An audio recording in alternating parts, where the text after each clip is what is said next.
what has to take place with the neuron in the brain and the spinal cord is definitely, significantly different than what's going to happen with the peripheral. All right, all of which you'll be getting to in part 2. So, it would seem like if the myelin were not present, well, wouldn't that mean that the action potential, the activity, would occur quicker? No. The reason that the wires, just like the nerves in our body, behind that wall, leading to that plug-in, leading to the lights, everything is insulated, because when I do this number, I want it and I want it now. Don't hit the button and make me go 1, 2, 3. I want it and I want it right now. That's what we want out of our nervous system. So, the speed of conduction is what it's termed. It's faster in myelinated. In the myelinated, that lipid portion acts as insulation. When the conduction, the action potential, is moving from the axon helix. Does everybody remember that term?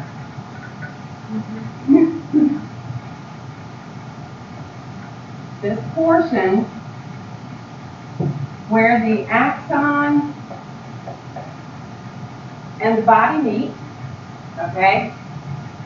When that action potential is being passed, when myelin is present, so let's say I have a myelin wrapping, myelin, myelin, and in between are my nodes of Ranvier.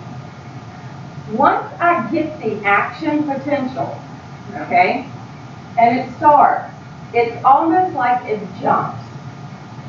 That it jumps from here to here to here to here to here, all the way to the end. So, myelin helps the speed of conduction. The thickness of the myelin is going to affect the speed. Large axons, the diameter, okay? Look at this.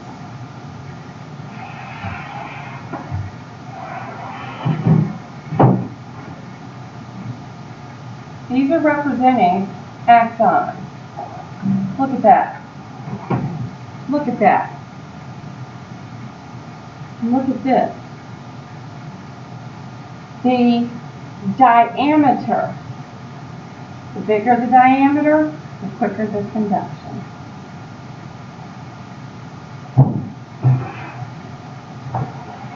So, small diameter travels more slowly.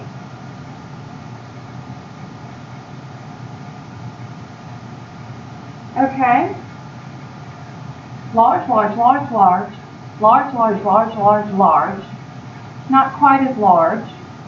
Not quite as large. If we could look up here, it would be teeny tiny.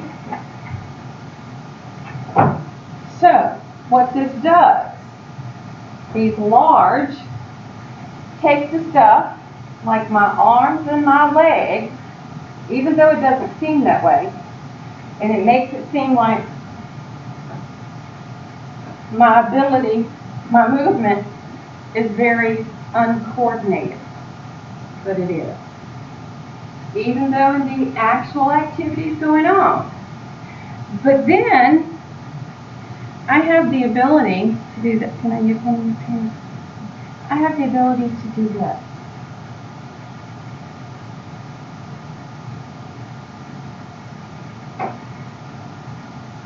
What's the nerve like going to the actual fingertip? Small. Very fine-tuned.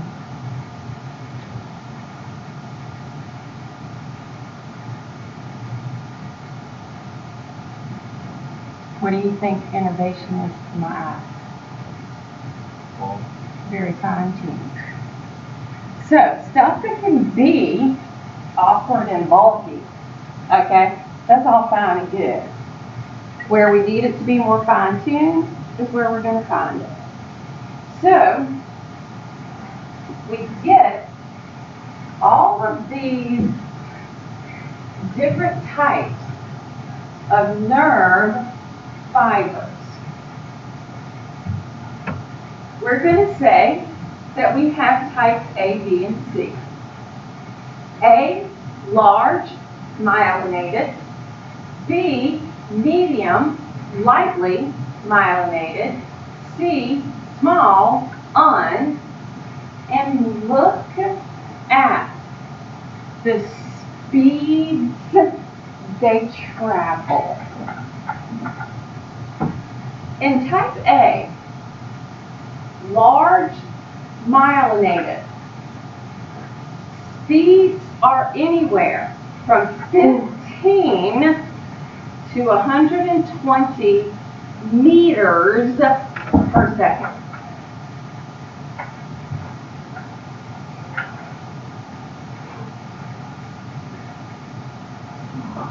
From here down is 20 meters. If their slowest speed is 15, that's going to be about to that last table back there. Now, I don't know about y'all. I don't know nobody that talks. Just saying. Okay?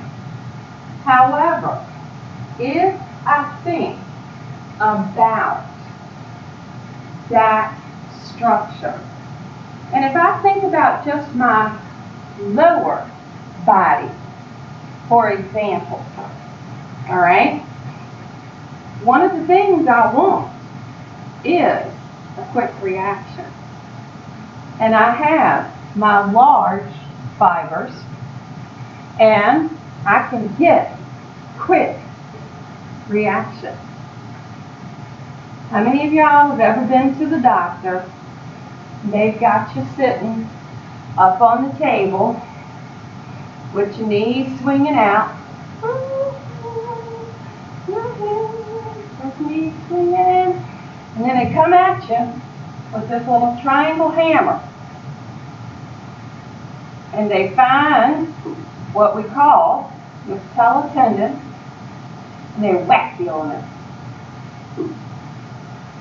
Or they got your arm. They come along with that same little triangle hammer. They'll put their little fingers right here and whack with that little hammer. Y'all ever have any of that happen? You're getting responses that quick. Otherwise, you'd be sitting there with your knees hanging, and they'd hit that patella tendon, and where normally it should go ka-pew. You know, it's a shame the doctor's not standing right there in front of it. You know, they kind of stand over to it. Okay, so they hit that patella tendon, and if we didn't have that speed of conduction, rather than it being quick, it's going to be up.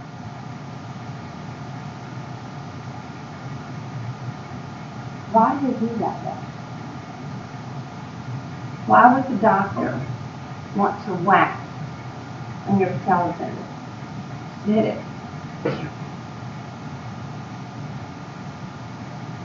Why would they hit the upper arm? Why would they, I don't know, do the little tuning fork up too? Why would they be doing that?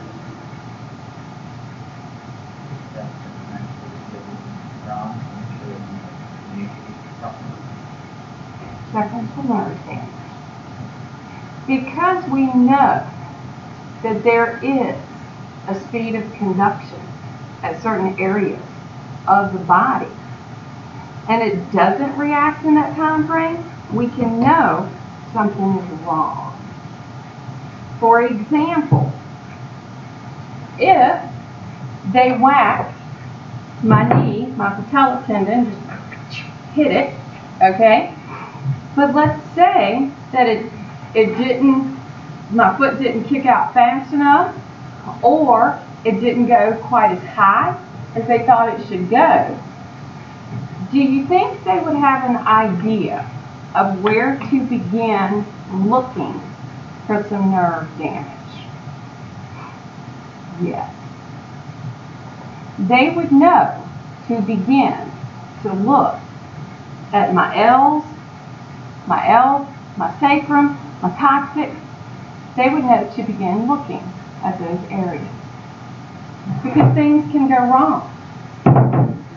These vertebrae can squish on a nerve, right? Muscles can tense around a nerve and cause it to be painful and inflamed. Lots of things can go wrong. So, speed of conduction is definitely clinically significant. Does that make sense? Mm-hmm. Now, as we look at what these fibers, because, up to this point, I've pretty much said that the nerve cells are not going to regenerate. They're not going to worry about one cell making two. In my central nervous system, that is very much true. However, when I look at my peripheral nervous system, everything else, we get nicks and cuts all the time. And when we do, we're cutting the nerves too. Like, for example, okay, good example. Now y'all got to remember I was young. Okay, yeah, at one point in my life I was young. Okay? And don't ask me why I did this, because I grew up my entire life watching people properly slice an onion. Okay? Oh, no. I decided on that particular day, I'm going to hold the onion like this and take the knife down through it. Like I said, y'all got to remember I was young. Okay? And I took the knife right down through it and sliced right through fingers right here. Bleeding, nothing stopping it, I'm just like, all right, I reckon I better go to the hospital. I kind of wrap it up, go to the hospital, get the stitches, whole 9 yards, that sort of thing. In doing that, not only did I cut like blood vessels, muscle, that sort of thing, I cut any of the little nerves that were meeting at this area. But I'm good. It's got all the full use and everything. Because in the peripheral nervous system, if certain things are present, okay, if certain conditions are present, these nerves like that can repair. Now, I'm not talking about what might happen in central, okay? Chances are you damage like brain cells, the brain tissue, there's some type of problem that lasts, okay? Chances are you sever the spinal cord, paralysis occurs. But out here to this side, if at the site of the injury, my neuron cell body is kept intact, the axon is close in proximity to the other area that was damaged,